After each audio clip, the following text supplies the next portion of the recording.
Always follow a cowboy's lead, I say. So, well, first of all, thank you, all of you, for coming out in the rain and welcoming Senator Bob Graham to the New School into New York City. Bob and I served together as governors. We served together in the Senate. He's got a lot more experience, intelligence, and wisdom than I do, but he never held that differential against me. And he's certainly on my list of people who made a tremendous difference in public service. So when you made the decision to write this book and called and said you'd be interested in allowing us to ask you some questions about this, I obviously said yes, which is why you're here. But why did you write this book? Why did you write America, the Owner's Manual? Well, there's a story behind that. I was hoping there was. Yeah. I was in the Florida State Senate in the 1970s, and I was chairman of the Education Committee. And in 1974, we were holding our pre-legislative session hearings in different schools around the state. This particular day, we were at Wolfson High School, a middle-income, middle-class high school in Jacksonville. And we had, as part of each program, an opportunity for students to come and talk about what was their concern. And on this particular day, we had an unusually large number of students. And they had a very passionate concern, which was probably one of the longest-running concerns in the history of American education, and that was bad food in the cafeteria. That didn't surprise me because, frankly, the food at my high school wasn't that great either. What did surprise me was that they had come to the state legislature to complain about the bad, greasy pizza on Friday. So I asked, were we the first that they'd talked to? They said, no, actually, you're the third, which made me feel a little better until I asked who was number one and number two. Well, number one was the mayor of Jacksonville. And he had said the food's probably bad, but it's not in my jurisdiction. Then they had gone to the sheriff of Duval County, who said the food is bad, but it's not criminal, so it's not my problem. And you're the third. A few weeks later, I had an invitation to speak to a group of civics teachers in Miami. And I told that story. And I said, there's something wrong with the teaching of civics if a high school student can get almost to graduation and think that the mayor, the sheriff, or the state legislature is the place to deal with their problem of bad food in the school cafeteria. Well, I thought the teachers would be receptive to my prescient observation, and quite to the contrary, one of the teachers, who happened to be a friend of mine, named Sue Riley, got up and said, I'm about to vomit. I am so sick of politicians. Because of the food in the cafeteria? No, because of me. Politicians coming and telling us how to do our work better when you don't know what you're talking about. And the only way you can really learn is to go in the classroom and see what it's like. Thinking that she had in mind 2 hours on a Tuesday afternoon, I accepted her challenge. She called me back and said, I've worked it out. I said, fine, what's the deal? She said, well, you're to come to Miami Carroll City High School, which is an almost inner city high school in Miami, on the day after Labor Day at 8 o'clock and report to room 207, where you will be teaching 12th grade civics for the next 18 weeks. Well, that was a little more than I had bargained for, but I figured I'd made a commitment and I was going to keep it. Well, one of the smarter things that I did was to find a young teacher at Carroll City who was interested in a new approach to teaching civics. His name was Donnell Morris, and this book is dedicated to Donnell, who unfortunately has deceased. We spent the summer thinking about a curriculum built around the question, what does a citizen need to know to make government work for them? And we constructed such a curriculum, and we taught it for those 18 weeks, and it was a fabulous experience. It not only confirmed what Sue Riley had said, I did learn a lot about what was going on in schools by actually being there in such an extended and intensive way. It also caused me to think about maybe you could learn about other things by actually doing them, as opposed to having someone give you a lecture, or as I'm doing right now. So I started a project that I called Work Days, where once a month I would take a different job that some Floridian did every day. And I did 408 of those jobs, with the one at Carroll City being number one. And it was one of the most transformative experiences of my life. Well, one final part of this story, the year after I retired from the Senate, which was in 2005, I was asked to be a senior fellow at the Kennedy School. And I had a group of undergraduates that I was supposed to lead, and I selected the same topic: what does a citizen need to know, and taught it. I will say this, that the undergraduates at Harvard were about equally ignorant about civics as those high school students were at Carroll City. While I was there, some of the faculty encouraged me to think about writing that curriculum as a book. And this book is about what I consider to be the 10 essential skills of effective participatory citizenship. Each chapter starts with a person who saw a problem or an opportunity and used the skills in order to accomplish a positive result. And so that hopefully is motivating, because each chapter gives an example of how a person did make a difference, did cause government to change by knowing the skills and having the discipline and dedication to apply them in order to accomplish a result. Let me just ask, I'm going to ask a parochial question. How many of you have ever been to South Beach? Would you please raise your hands?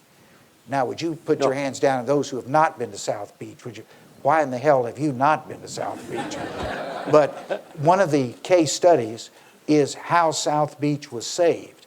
South Beach was almost leveled in the 1970s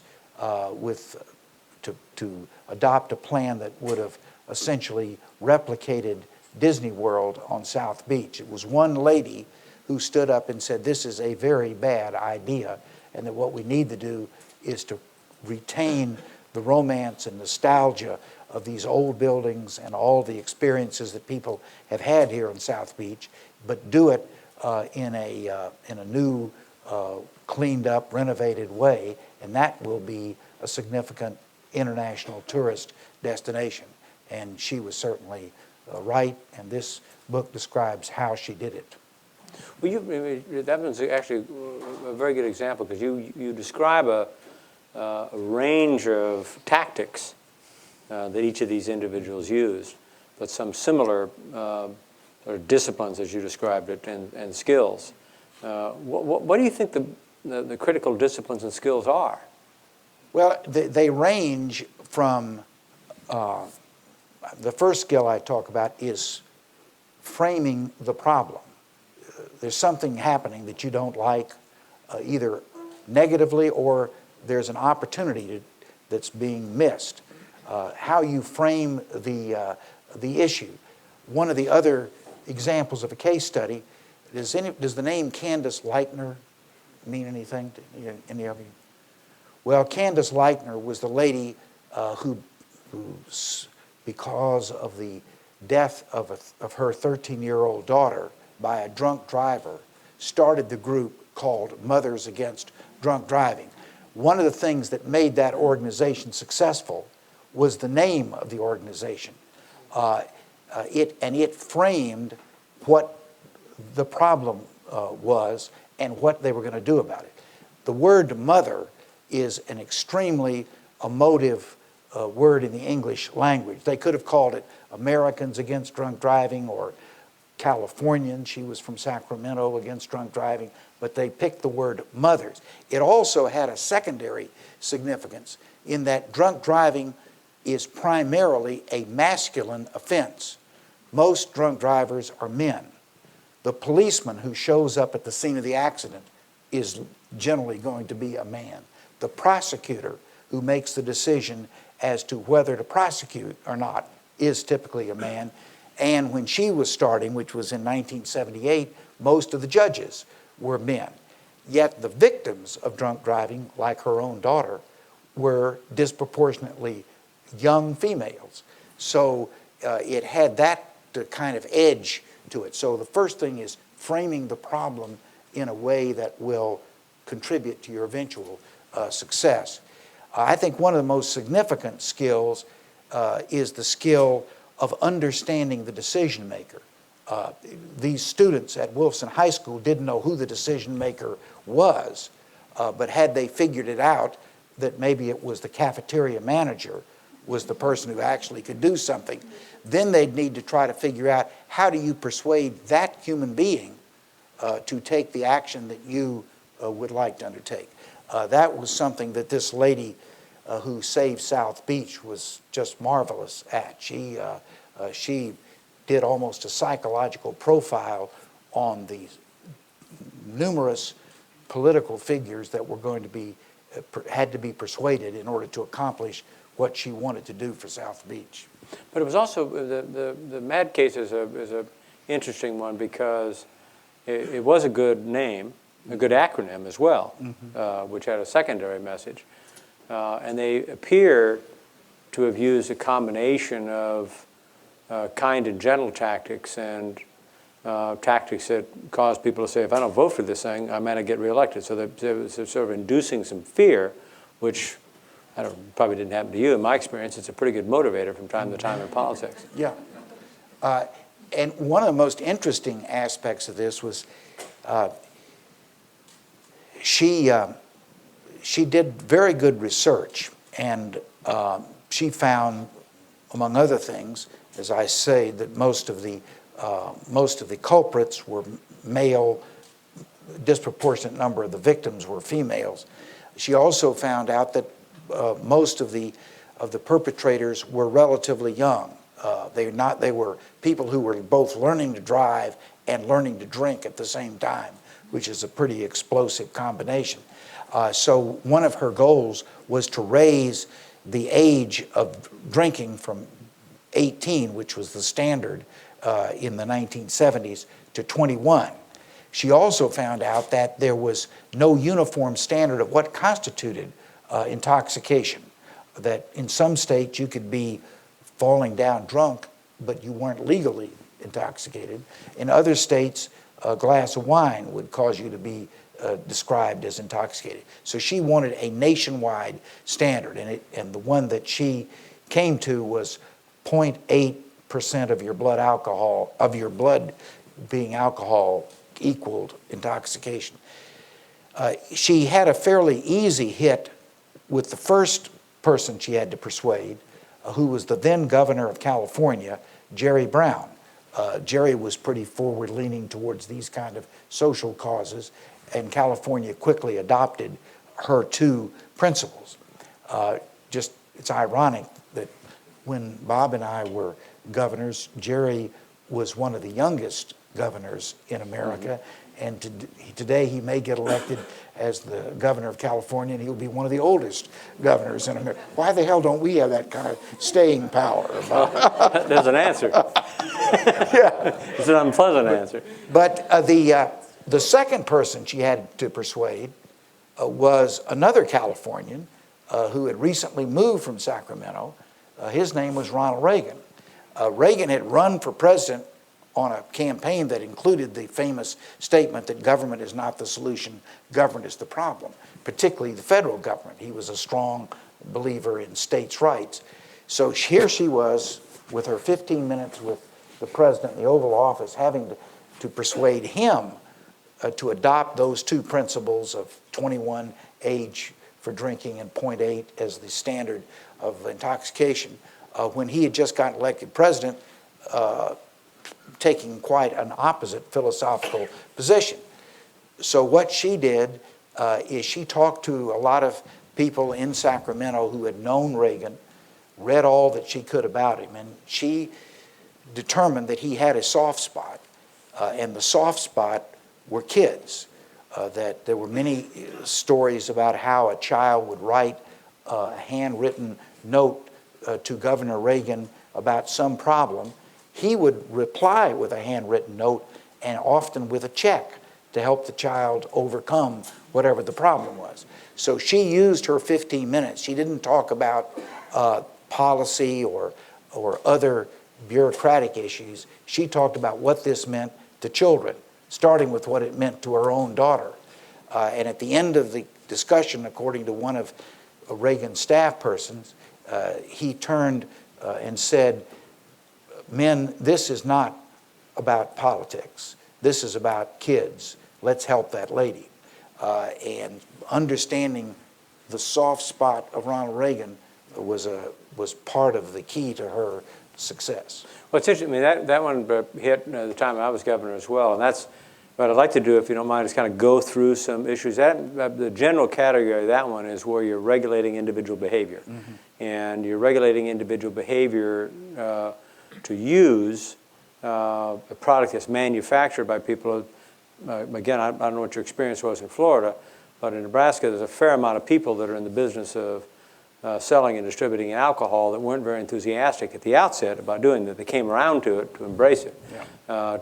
But so what does an individual do? And you hear this a lot today too, Bob, of people say, how can I make a difference when I'm going up against the health insurance lobby, or I'm going up against the banks, or I'm going up against, in this case, it was the alcohol or tobacco lobby. What's your answer to the skeptic who says, well, I can't possibly take those folks on, other than the individual example, and maybe that's enough? Well, I think first, there's so many people who just throw in the towel from the very beginning. You can't fight City Hall type mentality. I think first you have to overcome that and have a sense that this is an achievable goal. Second, you have to have some of the skills as to how to do it. Sometimes people trip over the most obvious things. And there's only one case study in the book in which I am a participant. And this happened while I was in the Senate. A man who had been a professor of mine at the Harvard Law School came to see me. This was about the middle of September. He was very well known and highly admired academic in the area of urban planning. And he had set up an urban planning center. And he thought that this should get some federal support to be able to expand its scope. And he wanted me to essentially get one of those nasty earmarks to fund his center. And I said, "Professor, I think your idea has great merit. You have the personal credibility to be an effective leader of this, but today is the 20th of September. The federal government's fiscal year ends on the last day of this month. If I were Bob Byrd, who is the chairman of the Appropriations Committee and today the most senior member of the Senate, I might be able to get an earmark for your project in the last 10 days. But I ain't Bob Byrd, and I'm not going to be able to do it." So that's in the chapter of timing, that in politics there are calendars, there are clocks, and you have to understand that. And I said, what you really need to do is now on the 20th of September, start working for the next fiscal year, not delude yourself that you're going to be able to accomplish something in the next 10 days. So that's another skill. In addition to understanding the basic calendar, it's also somewhat intuitive. There are times when the flood of history and public opinion is running with you, and there are times that it's running against you. When it's running against you, you probably ought to go to South Beach and take a vacation until things get better. If it's going with you, then you can take advantage. As an example, I am on the Financial Crisis Inquiry Commission.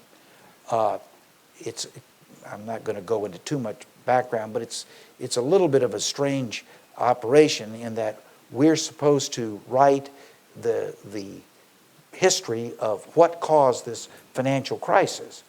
But at the same time, we have a second objective, which is to keep public attention focused on this sufficiently that the Congress will actually do something about the crisis.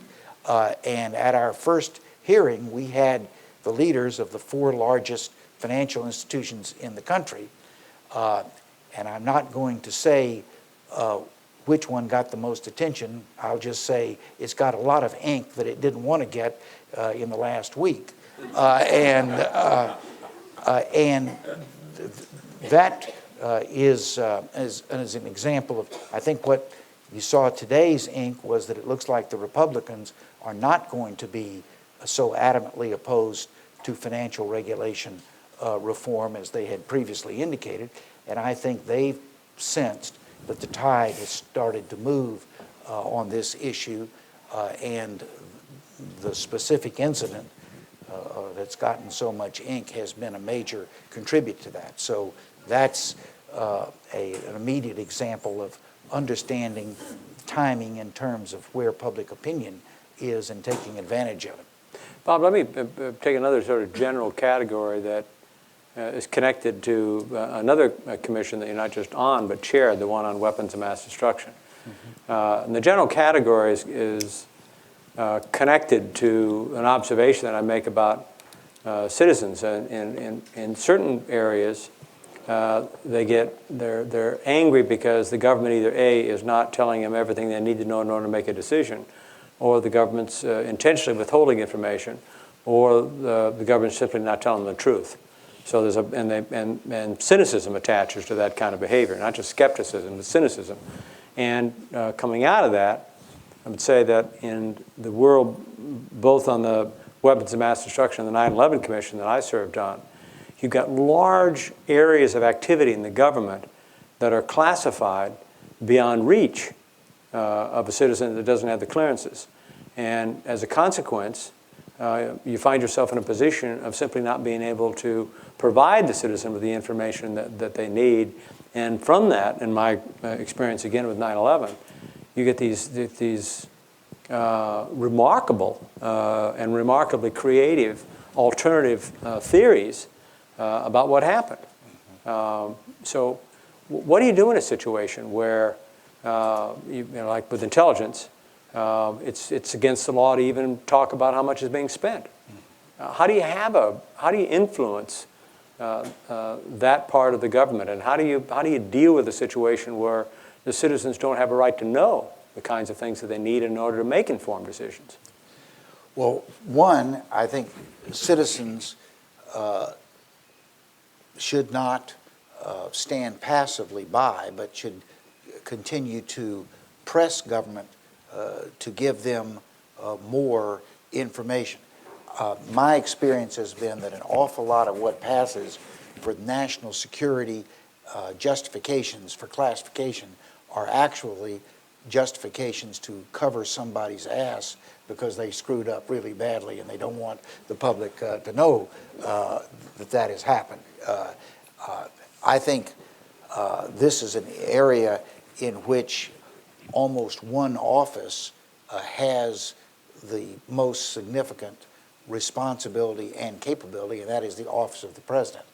If the president sets the ultimate standard for what is going to be classified.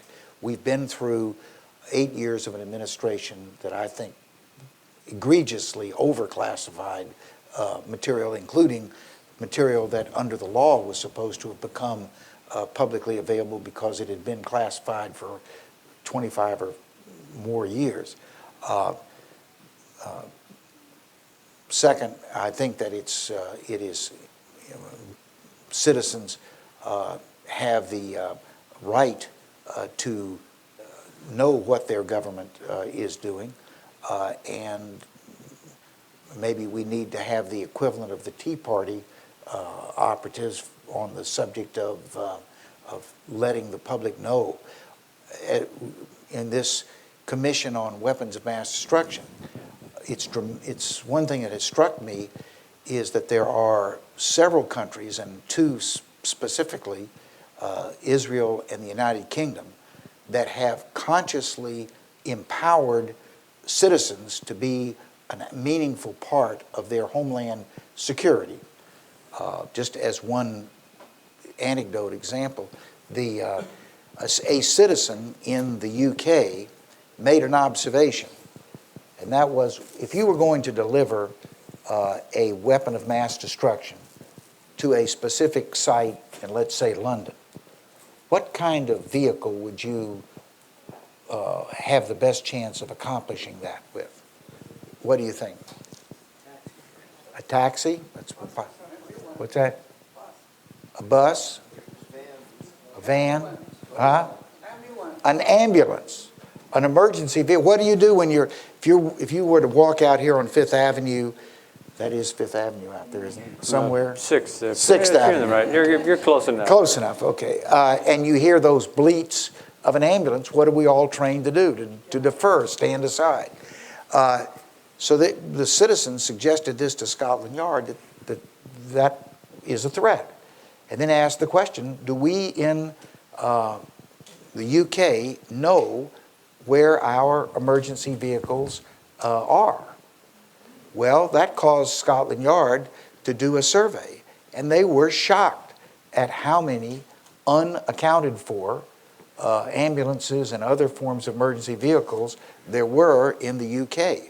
And they've now set up a program to do some identification. It may even end up having a little global positioning chip in every one of those emergency vehicles, so someone can constantly be monitoring so they don't fall into bad hands. Well, that's an example of what a thoughtful citizen contributed to the security of the UK. We have taken almost no advantage of our history of citizen involvement. And one of the things that we're going to do now in the next phase of our WMD, which is similar to what the 9/11 Commission did, you stayed in operation for a couple of years after your official mandate had expired. We're going to do the same, and one of our major areas will be how can we get more citizens involved, and I think part of that is to give citizens more information so that they will feel a sense of empowerment to be engaged. But how do you overcome? I mean, so you're going to give them more information. How do you overcome? And you're quite right. The 9/11 Commission did set up a not-for-profit to do some educational work. But on the 24th of July, 2004, we lost our statutory authority to subpoena, and we lost the authority of federal law. And once you lose the authority of federal law, it's your capacity to actually do anything is significantly diminished. So I mean, I'm trying to set this thing up as an example, and particularly you might comment, because you were chairman. I was, unfortunately, since we lost the majority in '94, ended up being vice chair of the Intelligence Committee. Do you think the committees are capable of doing the kind of oversight necessary to give people confidence that all is being done, and most importantly, not too much is being done? I think they are capable of doing it. Whether they historically have or currently are doing it, I think is a matter of conjecture. Unfortunately, the oversight function of Congress has in many ways fallen into the same partisan gridlock that the legislative responsibilities of Congress have done. But on the issue of the citizen involvement, as an example, the kinds of things that we're doing now is we want to be able to give to citizens almost a checklist.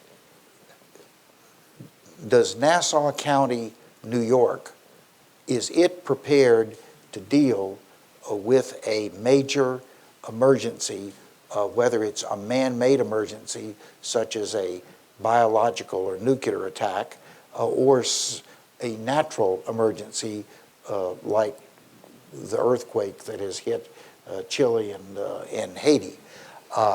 And we would like citizens to be empowered to know what questions to ask and know what standards to use to evaluate the answers that they get. If the Nassau County people say, we've got 20 ambulances in Nassau County, is that a good or bad answer for Nassau County? We want to give citizens some sense of how to evaluate what they're hearing, and then hopefully citizens so informed will become a force to get better if that's necessary. We issued a report card in January on how well we thought the nation, not the federal government necessarily, but the nation was doing in a variety of areas. And we gave an F in what I consider to be one of the most important, and that is, are we prepared to respond to a major man-made or natural disaster? We probably are sitting in the city in the country that is the best prepared. If I was going to be someplace where something really bad happened, like on 9/11, frankly, this city, in part because of 9/11, is probably better prepared than any other place. But we've got a lot of work to do in the America that's on the other side of New York City. You know that famous New Yorker cover that has New York and then some kind of weedy places out in the rest. The weedy places need more help. Well, I don't want to go too far down the road of what the policy ought to be, but so I sort of step back again into these large problems where it's difficult to get access to what you need in order to decide what needs to be done. And or you've got a problem like healthcare, for example, where the amount of education necessary in order to get the public up to speed in order to engage in the debate is quite large. What do you recommend a citizen do in those moments where it's not so much the political winds blowing one way or the other, but the status quo presents a daunting challenge beyond, I think, what the Mothers Against Drunk Driving faced and other people faced when they're trying to make significant change happen? Well, I think in the question you just asked, there were two different categories of problems. One is where you have legal barriers to access the information. This is primarily in the fields of national security. And as I say, one is to advocate to the decision maker that the classification process be only used where there are legitimate national security issues. Second, on the health care, the barrier is not is not to information. It's almost the fact that there's too much information, that people can't assimilate it and congeal it into some rational and coherent policy. That, I think, is most of all the responsibility of the new school in New York City to educate its students in how to manage complex information in the technical environment in which we now live. And the fact that New School has failed to do so, I think, is an example of executive, I don't know whether it's indifference, ineptitude, competence, I don't know what, but it's a serious problem. No, I think you've got the right diagnosis. I really do. Well, let me sort of continue on the specific disciplines and skills necessary. There's a member of our Board of Trustees, Gene Lang, who started a nationwide project called Project Pericles. And I don't know, maybe 50 or 60 universities and colleges that are part of it that have been trying to incorporate the sorts of things that you have in your book into all courses, understanding history, understanding writing, et cetera, et cetera. So last year they had a debate. Nancy Kassebaum and I and Harris Wofford were the judges for that debate. So the debating skills, I mean, many of the things you're talking about here, the capacity to frame your argument and to understand your audience and make the case persuasively, all those things were a part of it. This year it was letter writing, which I was quite pleased that they had, the people at Pericles made the decision to do that, because my experience is that letters still are quite formidable, especially if they're written by the individual in question. So the first question is as to the importance of individually crafted letters. And secondly, one of the most interesting letters that was written to a member of Congress in Ohio on the question of a piece of legislation called the Employment Non-Discrimination Act, which involves providing civil protection for gays and lesbians in housing and employment. And in this particular case, written to a very conservative Republican congressman who wrote him a very nice letter back and revealed his own views. So the first question has to do with the importance of letter writing. The second is when you're dealing with an issue where what's involved is something that's quite emotional and often connected to some religious or philosophical belief and or superstition. And the question is? Well, the question is, how do you deal with that? How do you deal with an issue where, in the first case, the case that you gave about drunk driving, you can present facts. If you change the law, you're going to save lives. In the second question, you're dealing with a large public policy where you're trying to make people safer and trying to measure security. But here, it's I'm conflating these two questions, which might be, it appears I'm confusing here with this question. Maybe I should separate them so the confusion goes away. But letter writing as a discipline, and then secondly, the topic. If the topic is emotional, abortion, gun control, homosexuality, issues that happen to be connected to values, beliefs, superstitions. Well, first, what does the citizen do if they get no response from their elected official? A couple of years ago, was talking to a group of undergraduates at a Florida university, and where the professor had given them the project that they were each to write to a locally elected official about a problem that they had. And they selected the problem, they selected the official, they wrote the letter. Of the 25 students, only 5 got a response of any kind, even recognizing that the letter had been received. So what do? At this, the first stage is the no response by the official. What would you do if you were those students? Write a second time? Okay.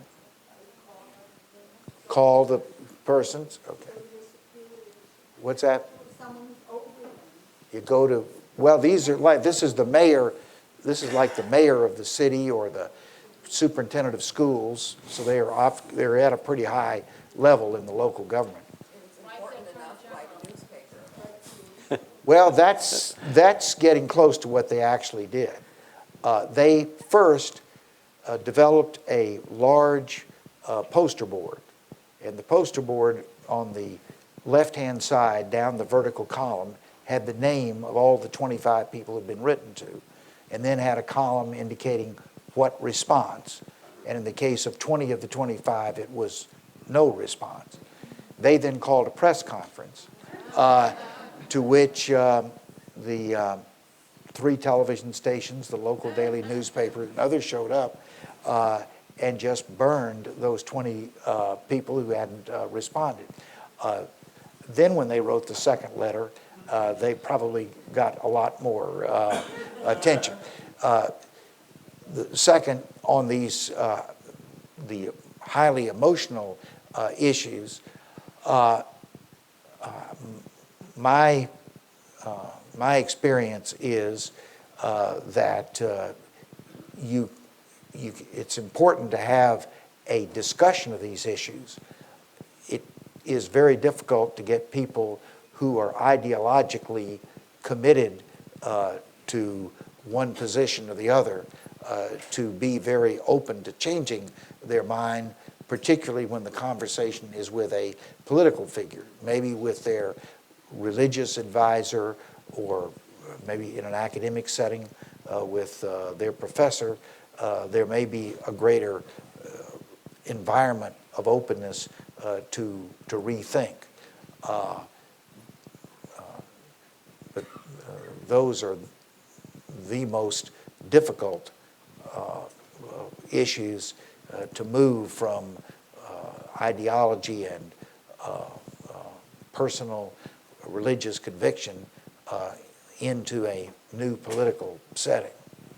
Well, it's a very good example of a tactic that these students use when they were trying to get something done. So what other examples can you give us of tactics that you perhaps use yourself or have been used, you've seen used to great effect? And under what circumstances would you say it's appropriate to use the tactic that I find at some point becomes quite effective, which is to use the most dreaded phrase that I think a elected person can hear, which is, I won't vote for you unless you do the following. At what point do you put that political equivalent of a death penalty out there attached to the request?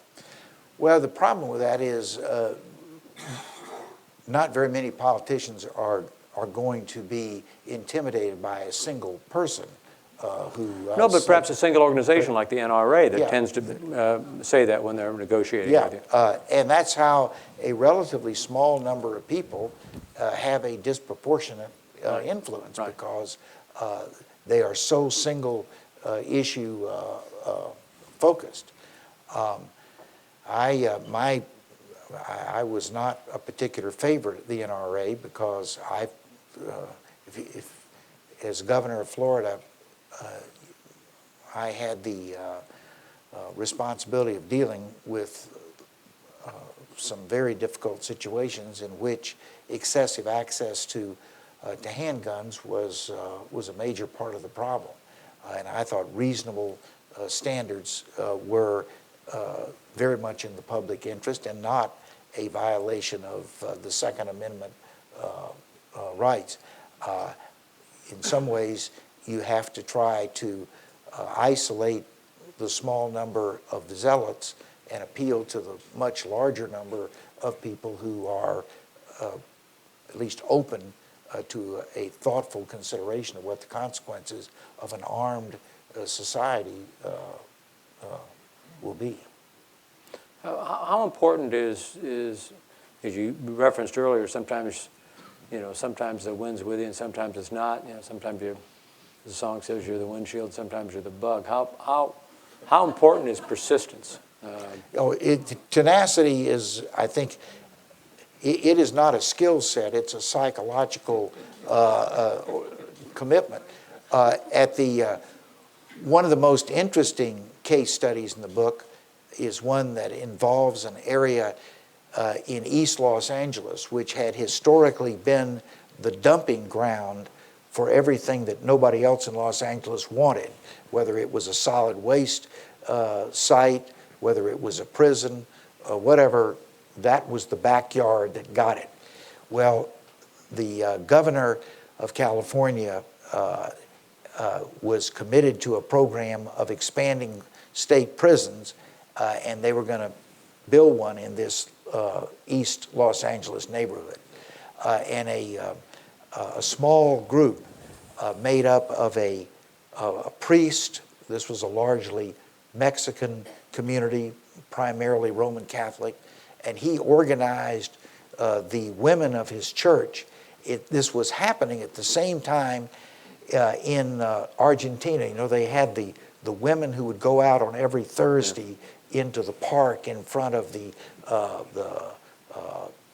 presidential palace and just silently stand there as the mothers of the missing. And he adopted that technique, and they would go out and stand on the site where this prison was going to be built. And after doing this over and over, it became a galvanizing display for the rest of the community. They also had a very talented architect who was giving them technical advice as to why this was a bad idea to build a prison in this particular location. And in this case, this went on for about 10 years, and they would win, and the prison would be rejected. Then the governor would insist again, and it would resurrect itself, and they'd lose, but they were tenacious, and finally they outlasted the governor, and when the new governor, Pete Wilson, came in, he sided with the people of the community, and they permanently scratched the prison. But tenacity and not seeing defeat as permanent, and in politics, victories are never permanent and defeats are never permanent, and you need to, if you've lost on Tuesday, you need to wake up Wednesday morning asking yourself the question, how do I pick myself up and figure out a strategy to win? And if you won on Tuesday, you need to wake up on Wednesday and say, how do I use this temporary victory to my best long-run ends? Because it's accurate, is it not, to say that there's no permanent victories or permanent defeats, and anything can be changed in one way or the other. Yeah. The flip side of persistence, again, you're a better human being than I am, so I'm sure it never affected you this way. But do you normally just engage in these restatements of the obvious, or? Yeah, I normally do. Right. Well, when my guest is dozing off, I do. Yeah. But I mean, the flip side of that is that persistence can be annoying. So I'm just curious if ever, in the time that you were in the legislature, governor, and the Senate, you ever said to your staff, "Oh, for God's sakes, let's do it. I mean, just get he or she to go away." You know, did you ever find yourself saying, you know, we're better off folding our tent and just saying yes? Probably. Maybe one of the closest I came to that was we had a big controversy in Florida about whether the bikers were going to have to wear helmets. I was a pro-helmet person. The bikers were not. And we finally got a requirement that they had to wear helmets. And they came into the governor's office for 4 days, 24 hours, and sat there in protest about having to wear helmets. And it was, they were not subtle. I mean, they had phallic symbols and other obscenity. And it was very tempting to just say, to hell with this, get them out of the office, whatever we have to do. But we had more staying power than they did in the final. They were, it's interesting because they were apparently using the same, I had the similar sort of, same thing, yeah.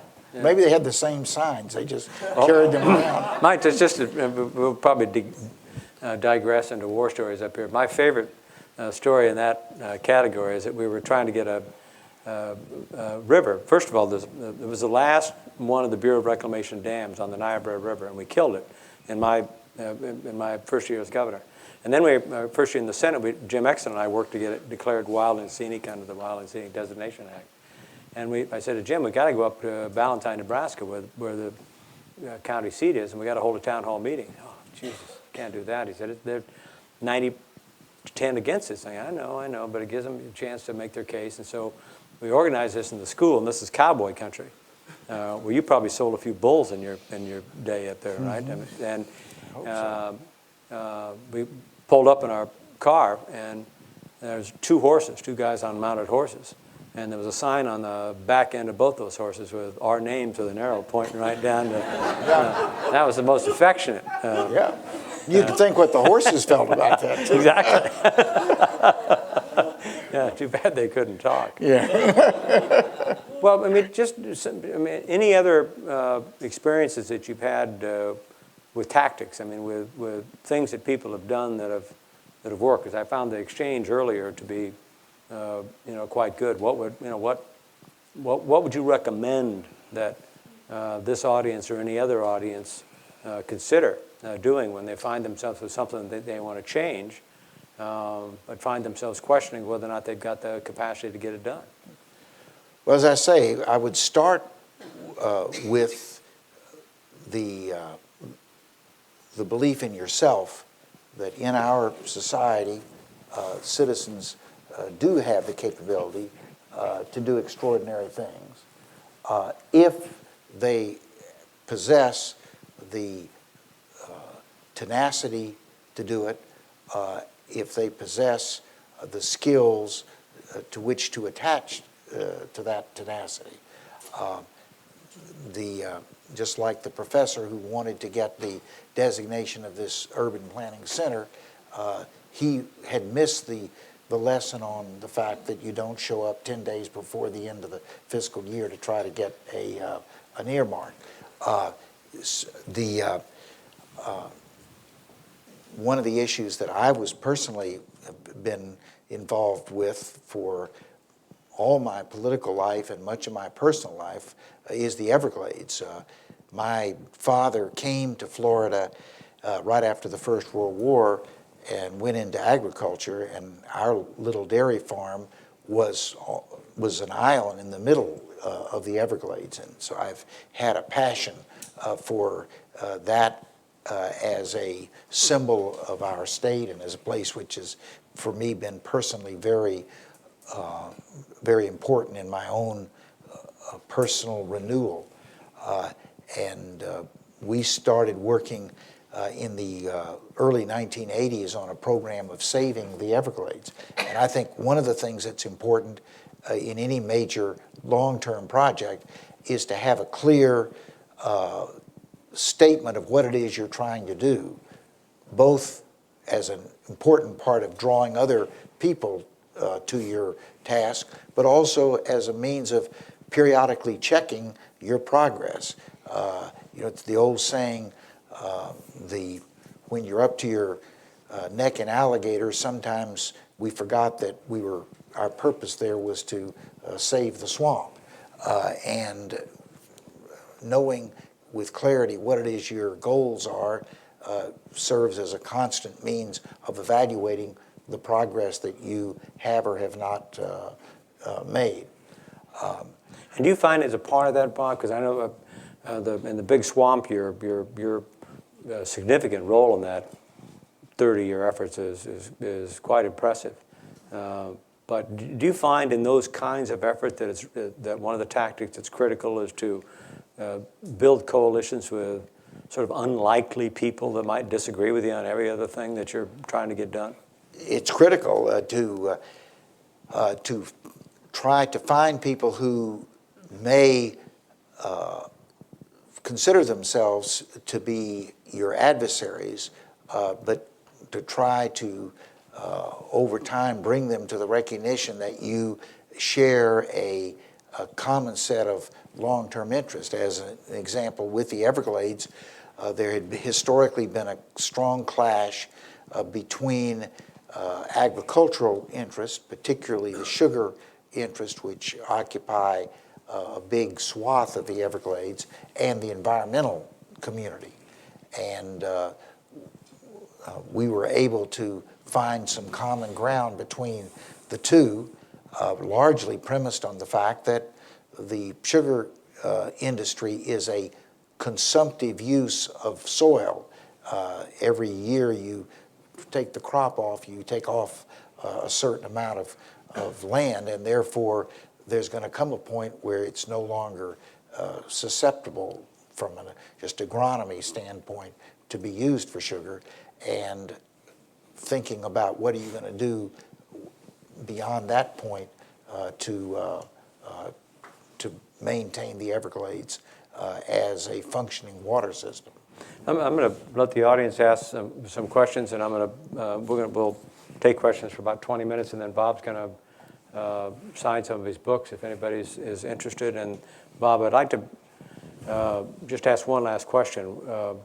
The public approval right now, support for the Congress is down in the low 20s. And both of us having served there know many of the people who are still there, you probably more than I, since you left in 2005 and I left in 2001. What's the cause of that in your view, and is it reversible? Well, first, you are highly optimistic and positive in terms of the opinion of Congress. There's an annual survey done by a group called the National Conference on Citizenship, which is an organization that was established when President Eisenhower was in office to promote good citizenship. One of the things it does is each year it samples 1,500 Americans on a variety of topics relating to citizenship. In their latest sampling, which came out in the spring of this year, they ask a question about 10 institutions, from educational to religious to economic to political institutions, as to how much confidence you had. What percentage of Americans do you think said that they had a significant amount of confidence in the Congress? We know it's less than 20, below 20, so that. Well, actually, it was 6. That's the margin of error, isn't it? Yeah.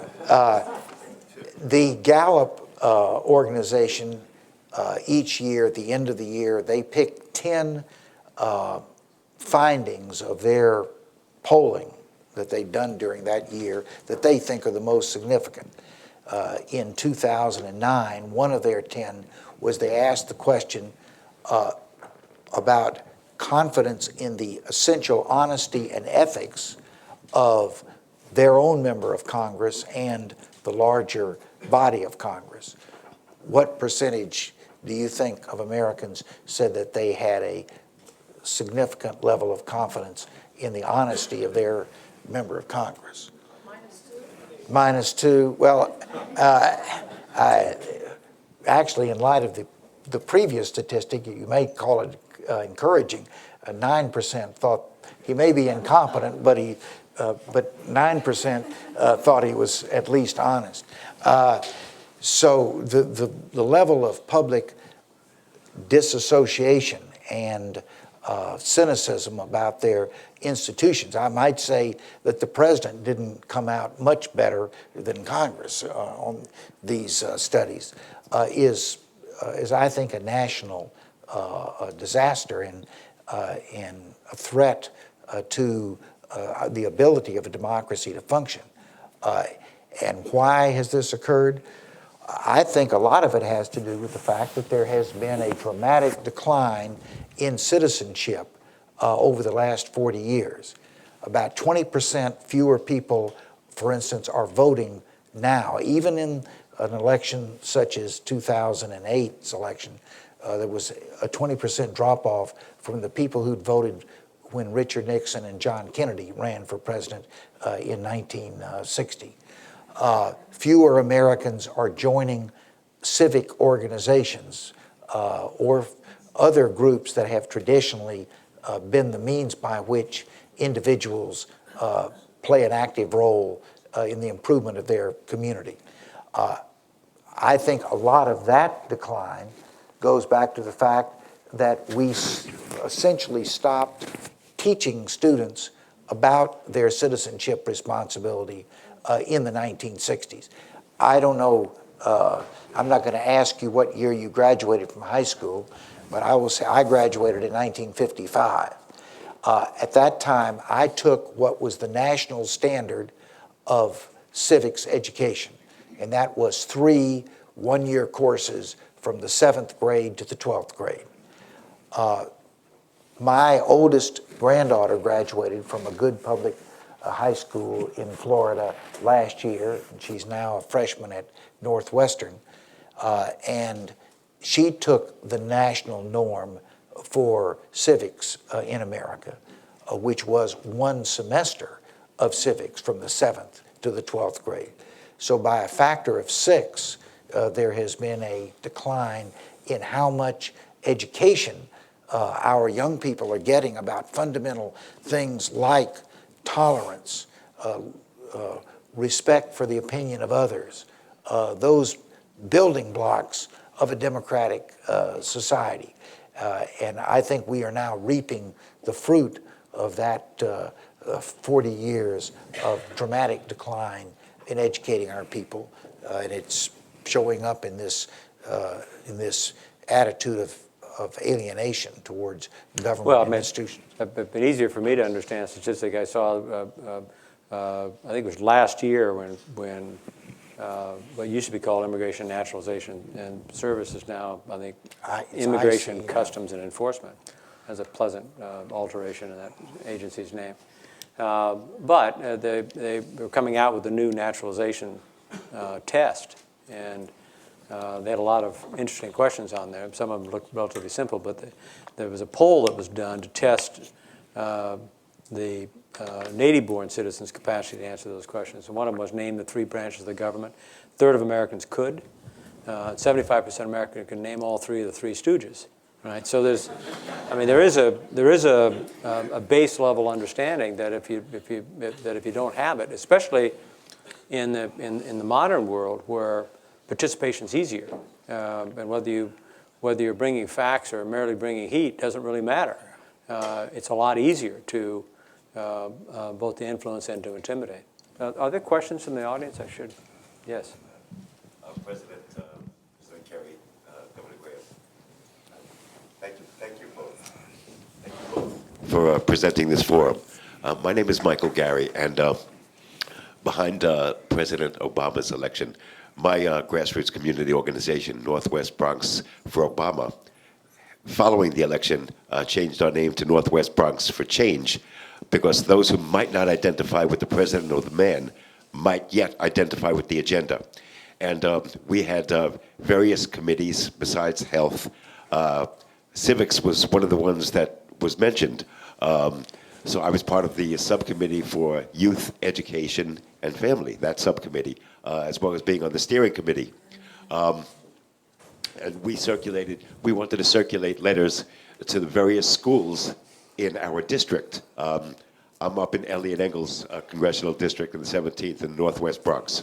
In any event, we had to put all of our subcommittees of foreign relations, Darfur, and the Mideast on the back burner because the healthcare reform became the hot button topic. So we all galvanized behind that.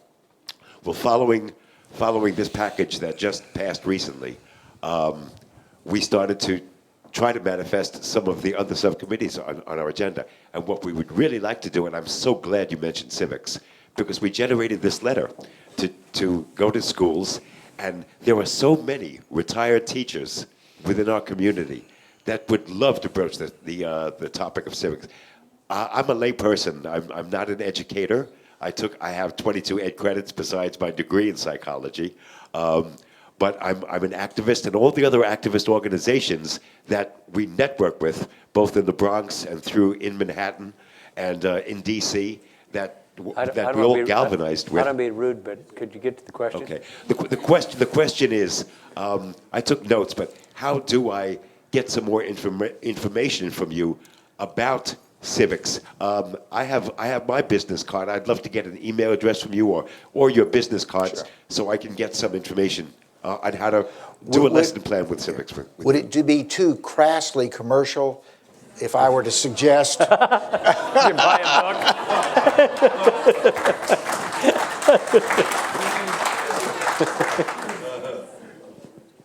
Yes, in the back. Okay, you're in charge. Delegation's good. Both of you gentlemen have long-standing security policy experience. I never, ever hear anyone talk about the transparency and licensing of government contractors. It's a natural monopoly. To your point about the United Kingdom, right? Palantir, very, very talented company in California, great programmers. They couldn't break into this industry for 10 years. So I'd like you both to comment on what should happen, if anything, in changing, SF-86 certifications and these sorts of things in the defense industry, if we're to fix the problems and let citizens participate the way you were talking about. I'm not familiar with the company that you mentioned. Palantir. Is the question, how do we open up the defense and intelligence and other national security agencies to more external influence? It's the strength of our country is our citizens participate, as you rightly point out, right? How do we get around an entrenched monopoly that comes in the form of all these companies in McLean, Virginia? So they're great companies in California, they just can't sell anything to us. Mm-hmm.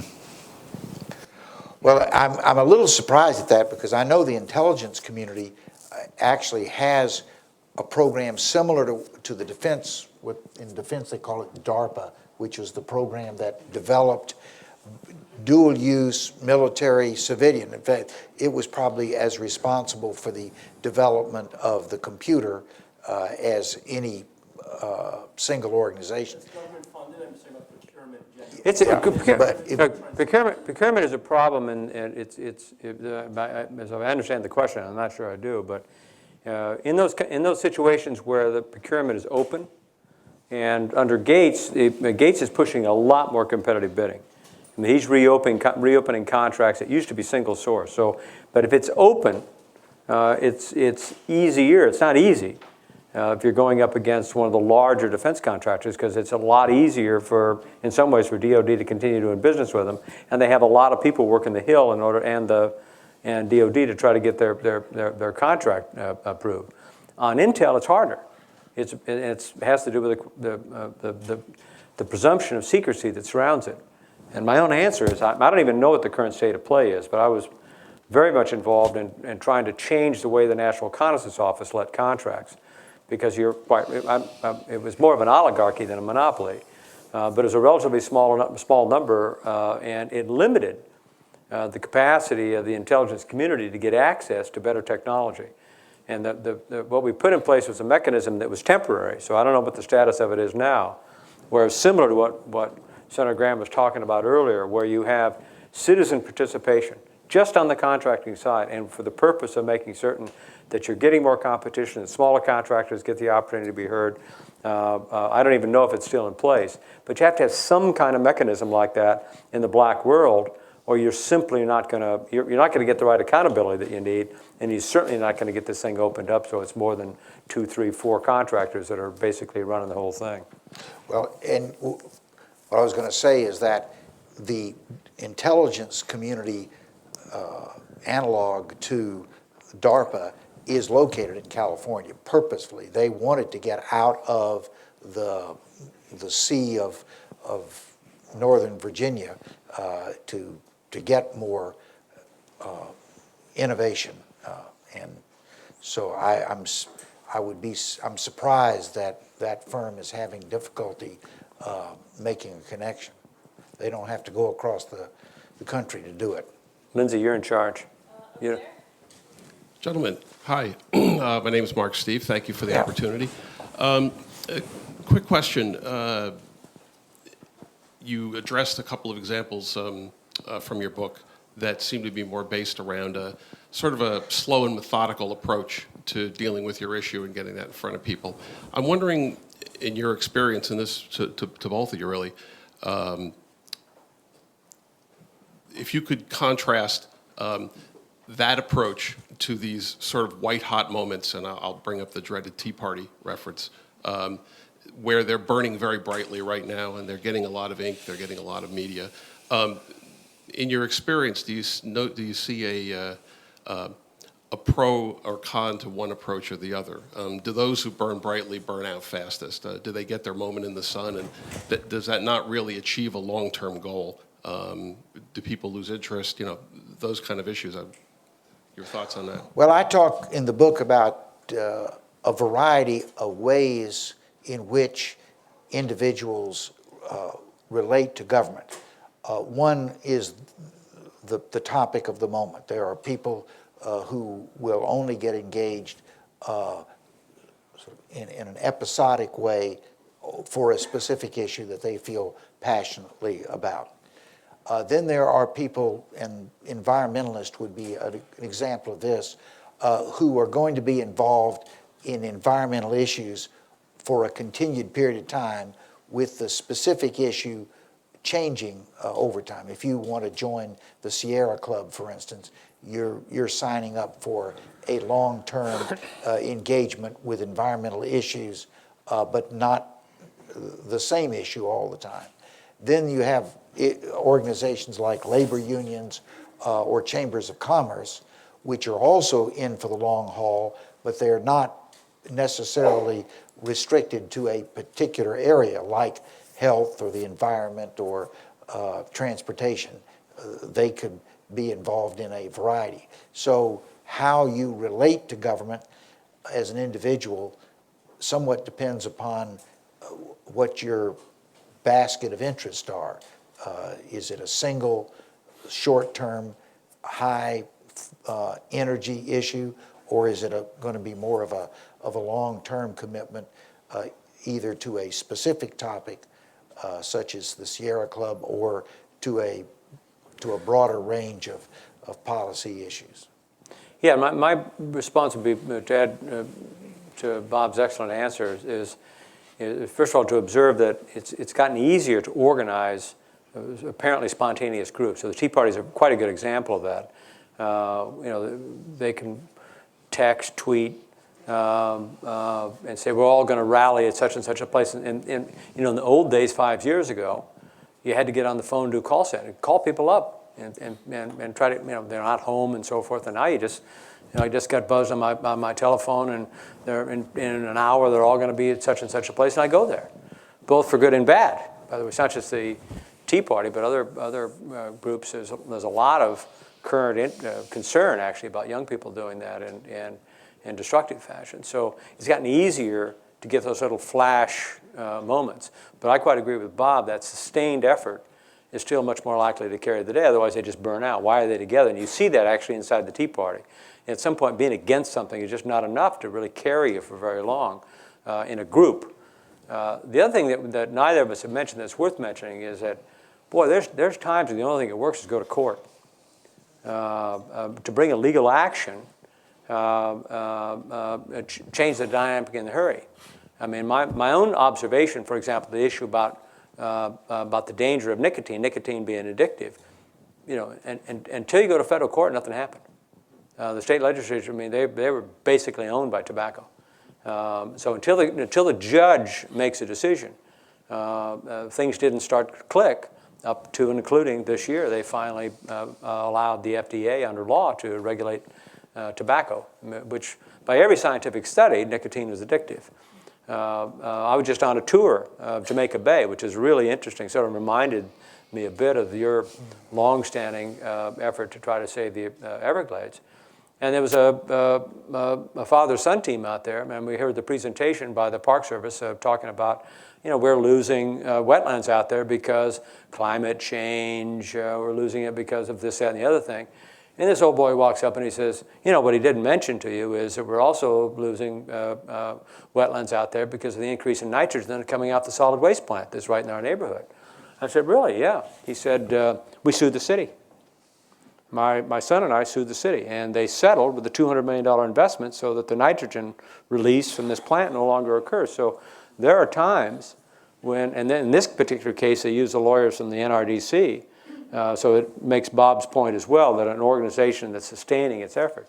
But boy, there are times when you really get people's attention. We got special education today because of a court decision that educating all the children meant all the children. So there are times when the only recourse a citizen has got is in a court. And what's interesting about that, from my experience, is oftentimes they view the judges as being even more hostile and inaccessible to them than they do the legislative branch. So it's an extremely important, in my experience, part of political action. I'm not inviting a suit against the new school, by the way, but there's sometimes it's the only way to get an elected group of people to move. Thank you. And thank you, Senator Graham, for your work on the Financial Crisis Inquiry Commission and for being a guest here. Thank you, Mr. Kerrey. Actually, it was the Northwood information released by the NSA on the CIA Operation Northwood that the reason that the Bush administration began to withhold information that should have been released under the Sunshine Laws, and that was in the summer of 2001. So I just wanted to let you know, because I remember hearing on public radio James Bamford in his book tour about his second book in the National Security Agency, talked about Northwood, and I mean, I was shocked that, thank God, that there was this ability for citizens to have access to this sort of information. But I, as a bank analyst, am very worried about, although there is traction perhaps against where a company like Goldman Sachs, with the amount of power and prominence that it has and dominance in the financial sector, and these cases where there are elements of fraud and it didn't make a great deal of money, but no question there was abuse throughout the entire industry by the big financials against, just in terms of their ability to control product and people and that kind of thing.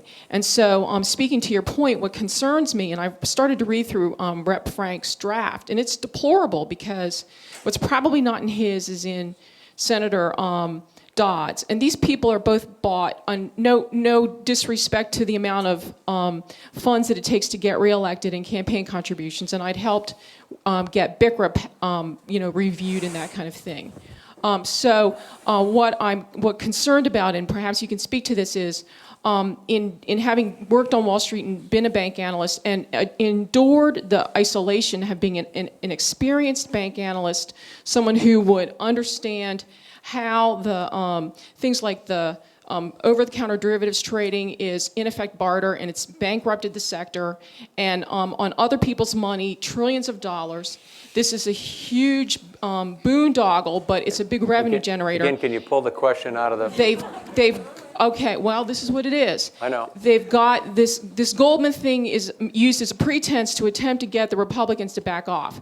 But the big financials fund both parties, and no matter what the Republicans do or don't do, the bottom line is that they may get what they want, which is the over-the-counter derivatives trading, even if it's exchange cleared, but you have no question, I'm telling you, this stuff's totally corrupt. Okay. So as, aside from being one of the few voices, crying out in the wilderness, how do, when there are experts like me, people who do have insight, how do we get, there seems to be a lot of this groupthink. How do you get You got to pull this down to a punctuation mark so we can get an answer to the question. Well, there's a lot to go after here. No, I know, but there's a limited amount of time. There's lots of other hands that would like to get in. Well, how do you combat the groupthink? And there aren't many of us who are willing. Brooksley Born was one of the few to take it on. Let me actually point out in there that there's no question in my view that money has a disproportionate impact on political campaigns. If Barney Frank is in one of the safest congressional districts in the House, and Christopher Dodd's not even running for re-election, so to assert that those two are bought and that's influenced the nature of the legislation, I think is inaccurate. But you can take it from there. Yeah, I mean, personally, I agree with what Bob said, that the excessive and growing amount of money in politics is a serious threat to at least the public perception, if not the reality of the way in which the institutions work. And I'm very disappointed what the Supreme Court has just done, which I think is going to accelerate the flood of money into politics. Just collaterally, that underscores the importance of this Supreme Court appointment that the president is about to make. The person that's going to be appointed may be still in the minority, but we need a very strong personality to try to counter the Scalias and the Alitos and Roberts of the world. In terms of yeah. Yeah, where they've all jumped on the bandwagon, and it's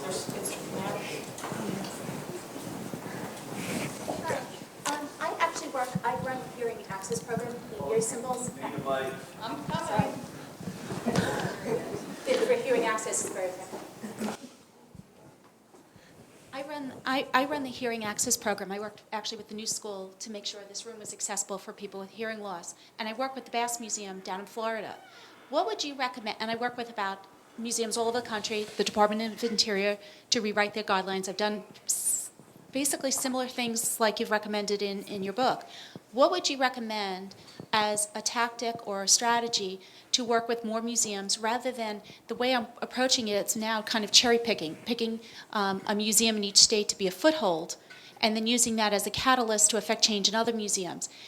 I work with the Association of American Museums. Is there a more effective way to have a state make more radical change within, let's say, the entire cultural sector? Despite the ADA being in place, it's not moving in that direction. Do you have a recommendation within the state of Florida how I could proceed more effectively? Well, the strategy that you've selected of having an institution like the Bass, which is, has a very strong, resonating presence throughout the state, and let them be your example of why this is not only a humane thing to do, but why it's advantageous to the institution to open up its cultural resources to a broader audience. I could not suggest a better strategy than the one that you. I think actually you have a pretty good one. It's in chapter 8 of this book, so if you want to buy this. Yeah. And I'm wondering if you have a recommendation in the state of Nebraska of what would you do? You knew I was Well, going to ask that question. I mean, I charge $100 an hour to provide that. I mean, I think This book is much cheaper than his rate. I mean, I'm with Bob. I mean, you got to pick the premier cultural institutions. The Jocelyn is the big one. The University. I would probably go right straight at the University of Nebraska, which is probably the most important educational cultural institution in the state. So, email J.B. Milliken, the president of the university. Pardon me? No, I don't have his email. I probably do, but it's not in my memory bag. I'm going to take one more question and then. Hi. I'm a native Floridian and I'm a Gator, so I love you. My question is about... You are a what? I'm a Gator. native Floridian and a Gator. Oh, good. So I love Gators. My question is about... Where's Tim Tebow going to get drafted I tomorrow? hope someplace good. Maybe Jacksonville. Yeah. My question is about... At least we're talking about the important thing.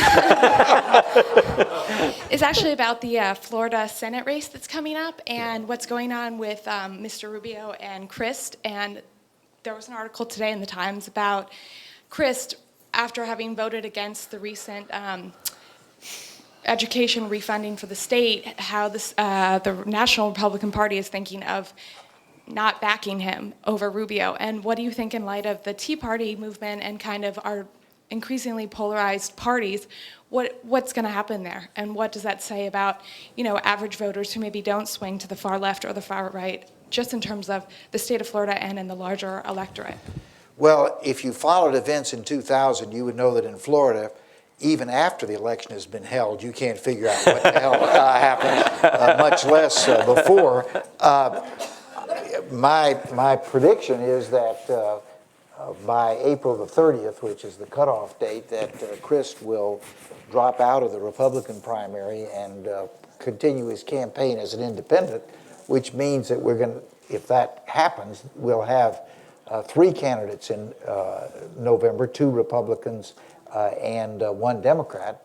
As a self-professed Democrat, I think that's the best chance we have of recapturing that seat. That's the seat that I held for 18 years, so I feel a little proprietary about it. What concerns me about what's happened on the Republican side is that Christ has been criticized because he was too moderate. I mean, things like vetoing what most people thought was an excessive overreach in terms of an education bill has become the anchor that's sinking his campain in the Republican. And he hugged Obama, right? I mean, he hugged. And he helped him. The irony is he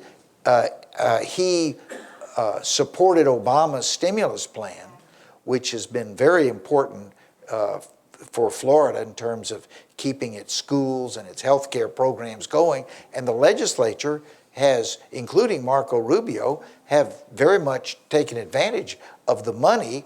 They just bitch and complain about the program itself. What's your opinion on this? My opinion, I mean, here's what worries me. when I went into the Senate in 1987, I would consider of the 100 members, and Bob came a little bit later than that, but that about a third played the game inside the 40-yard lines. That where they were a little bit to the left or right of center, but they were close enough that they could talk to each other. Would you agree? Yeah. Today, I don't think there are 15 members of the Senate who play the game inside the 40-yard line, and the migration has been to the end zone. So what's about to happen in Florida, it looks as if we may put another guy in the end zone, because Rubio has said that the hallmark of his service in the United States Senate is to oppose anything that Barack Obama is for. I mean, that's not a very encouraging statement of what you want to commit your life to do. But it's happening all over the country. In Utah, Bob Bennett apparently has got a very serious... K. Bailey Hutchinson wasn't sufficiently conservative. In Texas, and John McCain is going to win, but he's not going to win. No, but he's moved hard right on immigration after supporting Kennedy's bill. I mean, it's a... So I think it's a very troubling development. It's not just in the Republican Party. The Democratic Party also has become more ideological. We want to thank Senator Graham for coming, and I thank all of you for your excellent questions.